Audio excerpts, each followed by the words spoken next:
vamos a realizar la descripción anatómica y funcional de los principales músculos del cuello.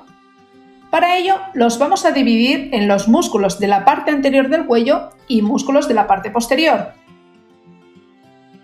En la parte anterior consideramos dos grupos musculares: los músculos supraioideos, que se localizan en la parte superior del hueso hioides, y los músculos infraioideos, que se localizan inferiormente al hueso hioides.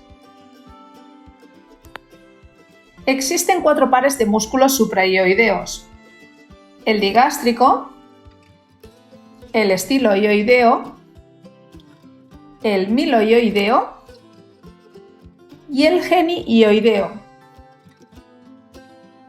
Todos estos músculos elevan el hueso hioides, el piso de la cavidad bucal y la lengua durante la deglución. El músculo digástrico tiene 2 vientres, anterior y posterior, unidos por un tendón intermedio. El vientre anterior se origina en el borde inferior de la mandíbula y se inserta en el cuerpo del hueso hioides, mientras que el vientre posterior se origina en el hueso temporal y se inserta, como el anterior, en el cuerpo del hueso hioides mediante el tendón intermedio. La inervación motora es debida a 2 pares craneales. Así, el vientre anterior es inervado por el quinto par craneal o trigémino, mientras que el posterior es inervado por el séptimo par craneal, el facial. El músculo estiloioideo se origina en la apófisis estiloides del hueso temporal y se inserta en el cuerpo del hueso hioides. Es inervado por el nervio facial. Es un músculo que eleva y lleva hacia atrás el hueso hioides, lo que elonga el piso de la cavidad bucal durante la deglución. El músculo miloioideo se origina en la superficie interna de la mandíbula y se inserta en el cuerpo del hueso hioides. Es inervado por la rama mandibular del nervio trigémino.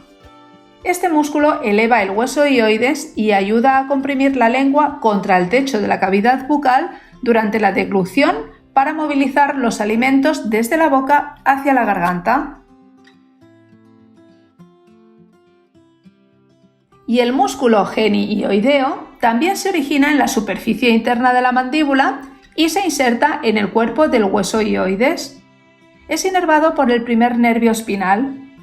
Este músculo eleva y lleva hacia adelante el hueso hioides para cortar el piso de la cavidad bucal y ensanchar las fauces para recibir el alimento que se está deglutiendo. Por lo que respecta a los músculos infraioideos, son también 4 pares: homoioideo, esternoioideo, esternotiroideo y tiroioideo. El músculo homoioideo se origina en el borde superior de la escápula y se inserta en el cuerpo del hueso hioides. Está inervado por ramas de los nervios espinales de C1 a C3. Su función consiste en deprimir el hueso hioides durante el acto de la deglución y el habla.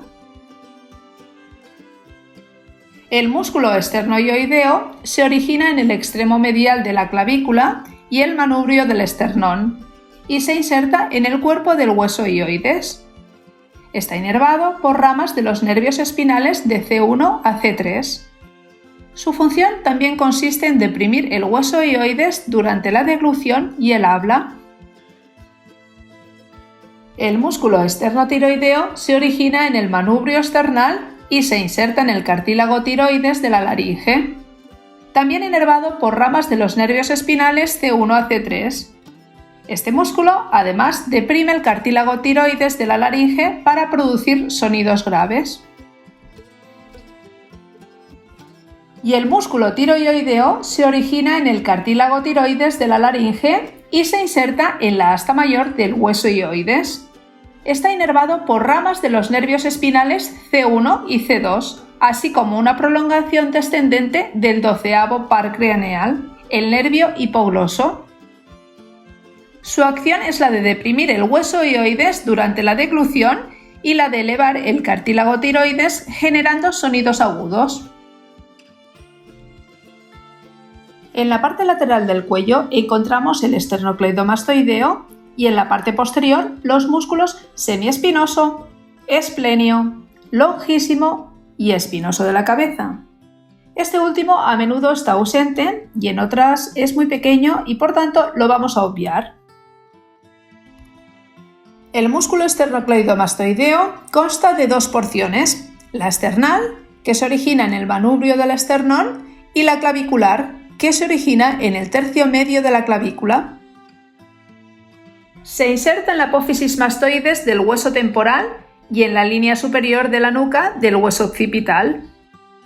Presenta triple inervación, por el nervio accesorio, que es el 11º par craneal, y por ramas de los nervios cervicales C2 y C3. La contracción de los dos músculos esternocleidomastoideos flexiona la porción cervical de la columna vertebral y de la cabeza. Cuando actúan de forma unilateral, cada músculo flexiona y rota la cabeza en sentido lateral. El músculo semiespinoso de la cabeza se origina en las apófisis articulares de C4 a C6, así como en las apófisis transversas de C7 a T7. Se inserta en el hueso occipital entre las líneas nucales superior e inferior. Es inervado por ramas de nervios espinales cervicales y su función varía si actúan conjuntamente o no. Así, de forma bilateral, los dos músculos semiespinosos de la cabeza consiguen extender la cabeza y la columna cervical. De forma unilateral se consigue la rotación de la cabeza hacia el lado opuesto al músculo contraído. El músculo esplenio de la cabeza se origina en el ligamento nucal y las apófisis espinosas de C7 a T4. Se inserta en el hueso occipital y en la apófisis mastoides del hueso temporal. Es inervado por los nervios espinales cervicales y su función es la misma del músculo semiespinoso, es decir, su acción bilateral extiende la cabeza y la columna, su acción unilateral rota la cabeza al lado contrario del músculo contraído.